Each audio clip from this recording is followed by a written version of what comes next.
नमस्कार. श्री महिषासुरमर्दिनी स्तोत्र श्लोक 7. श्लोक वाचूया.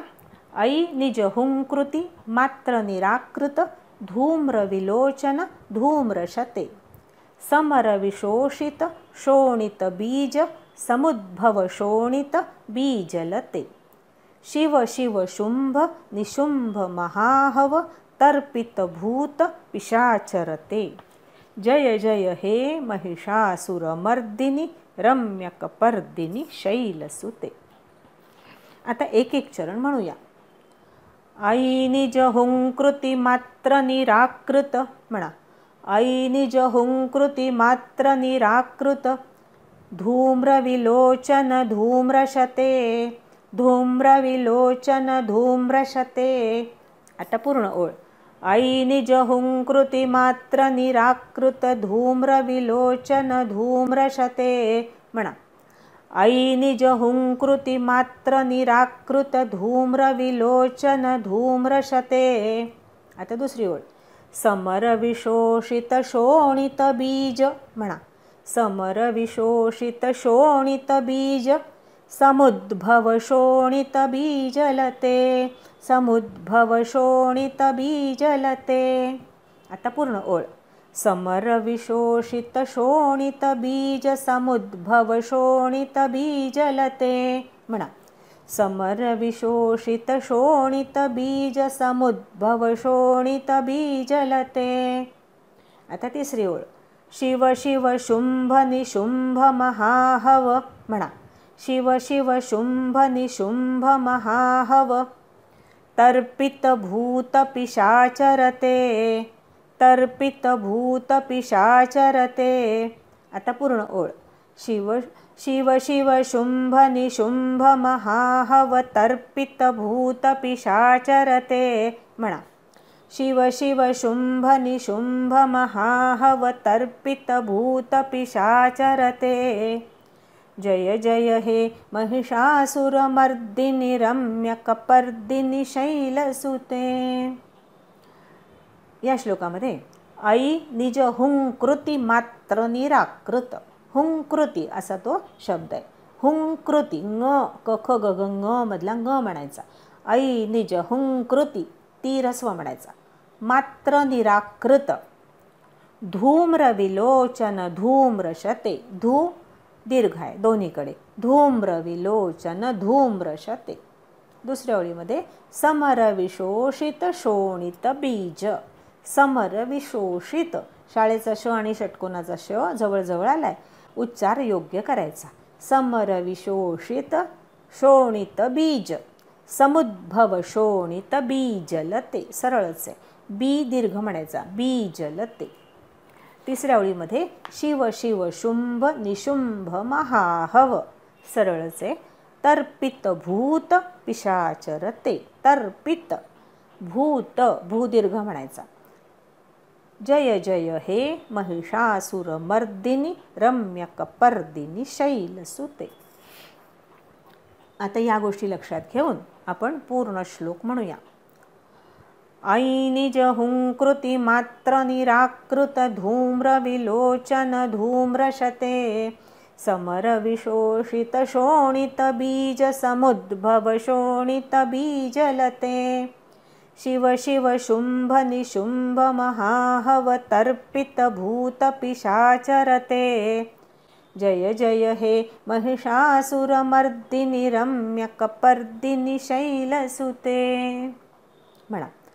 ऐ निज हुंकृती मात्र निराकृत धूम्र विलोचन धूम्रशते समर विशोषित शोणित बीज समुद्भव शोणित बीजलते शिव शिव शुंभ निशुंभ महाहव तर्पित भूत पिशाचरते जय जय हे महिषासुरमर्दिनी रम्यकपर्दिनी शैलसुते. आता 6वा आणि 7वा श्लोक एकत्र म्हणूया. ऐ शरणागत वैरिवधूवर वीरवराभयदायक रे त्रिभुवनमस्तक शूल विरोधि शिरोधि कृतामल शूल करे दुमि दुमि तामर दुन्दुभिनाद मुहुर्मुखरीकृत दिङ्निकरे। जय जय हे महिषासुरमर्दिनि रम्यकपर्दिनि शैलसुते। ऐ निज हुङ्कृतिमात्र निराकृत धूम्रविलोचन धूम्रशते। समरविशोषित शोणित बीज समुद्भव शोणित बीजलते। शिव शिव शुम्भ निशुम्भ महाहवतर्पित भूतपिशाचरते। जय जय हे महिषासुरमर्दिनि रम्यकपर्दिनि शैलसुते। अंबा माता की जय। नमस्कार. श्री महिषासुरमर्दिनी स्तोत्र श्लोक 7. श्लोक वाचूया. ऐ निज हुङ्कृति मात्र निराकृत धूम्र विलोचन धूम्रशते। समर विशोषित शोणित बीज समुद्भव शोणित बीजलते। शिव शिव शुम्भ निशुम्भ महाहवतर्पित भूत पिशाचरते। जय जय हे महिषासुरमर्दिनि रम्यकपर्दिनि शैलसुते। या श्लोकामध्ये देवीनी अनेक राक्षसांना मारलं, त्यांचा नाश केला, त्याचं वर्णन आहे. ऐ म्हणजे अग, अग देवी, हे भगवती. निज हुंकृती मात्र म्हणजे नुसत्या आपल्या हुंकारानी. ऐ निज हुंकृती मात्र आपल्या नुसत्या हुंकारानी निराकृत नष्ट करून टाकलंस. धूम्रविलोचन धूम्रशते. धूम्रविलोचन राक्षसाचं भस्म तू केलं. शेकडो धुळीच्या कणामध्ये तू त्याचा नाश केला, म्हणजे त्याचं भस्म करून टाकलंस. हे भगवती, आपल्या केवळ हुंकारानी तू धूम्रविलोचन राक्षसाचं भस्म केलंस, त्याचं निराकरण केलं, असा पहिल्या ओळीचा अर्थ. समर विशोषित शोणित बीज समुद्भव शोणित बीजलते. दुसऱ्या ओळीमध्ये रक्तबीज राक्षसाचा कसा देवीने नाश केला त्याचं वर्णन आहे. समर विशोषित, समर म्हणजे युद्ध, विशोषित शोषण केलंस, युद्धामध्ये तू शोषून घेतलंस. शोणित बीज समुद्भव म्हणजे शोणित म्हणजे रक्त, रक्त बीजापासून उत्पन्न झालेल्या.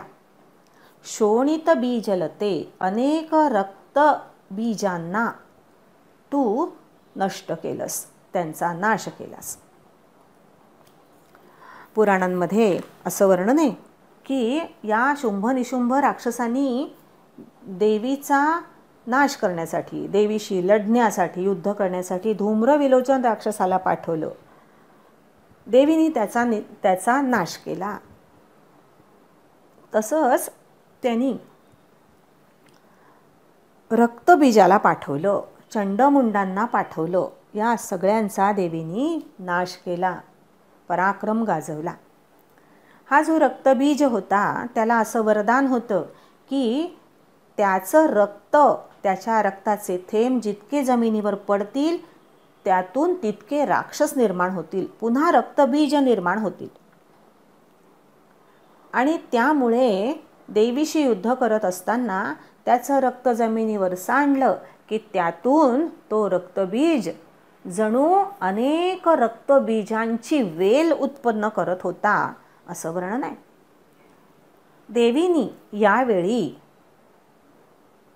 आपल्या शरीरातून काली मातेला उत्पन्न केलं आणि या काली मातेनी रक्तबीजाचं रक्त जमिनीवर पडण्याच्या आधीच त्याचं शोषण केलं, ते रक्त पिऊन टाकलं.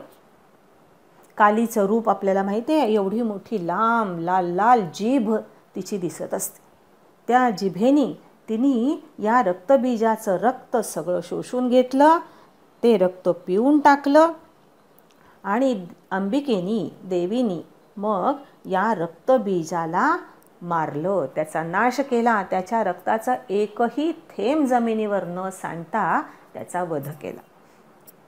अशी ही कथा अनेक पुराणांच्या मध्ये, सप्तशतीमध्ये, मार्कंडेय पुराणामध्ये आलेली आहे. त्याचा उल्लेख इथे कवींनी केलेला आहे. हे देवीचं रूप अतिशय उग्र भयानक रौद्र असं आहे. काली मातेची अशी ही उपासना आपल्याला माहिती आहे की बंगालमध्ये वगैरे केली जाते. शिव शिव शुंभ निशुंभ महाहव. शिव शिव, अरे अरे, आपण म्हणतो ना शिव शिव कानावर हात ठेवून, अरे अरे अरे बाप रे. किंवा शिव शिव म्हणजे शुभ असा पण अर्थ आहे. शुंभ निशुंभ, शुंभ आणि निशुंभ या राक्षसांना महाहव मोठ्या युद्धामध्ये मारून तर्पित भूत पिशाचरते. देवीचे जे गण आहेत भूत पिशाच, त्यांना देवीनी तृप्त केलं. या सगळ्या राक्षसांच्या रक्त त्यांना देऊन देवीनी या भूत पिशाचांना तृप्त केलं असं म्हटलंय. कारण देवीनी हे शुभ कार्यच केलंय या राक्षसांना मारून, आणि या भूतांना पिशाचांना देवीनी त्यांचं रक्त देऊन तृप्त केलं. जय जय हे महिषासुरमर्दिनी रम्यकपर्दिनी शैलसुते. हे शैलसुते, हे गिरिजे, तुझा केशसंभार अत्यंत रमणीय विलोभनीय आहे. हे महिषासुरमर्दिनी, तुझा त्रिवार जय जयकार असो. असा या श्लोकाचा अर्थ आहे. आता सरळ अर्थ बघूया.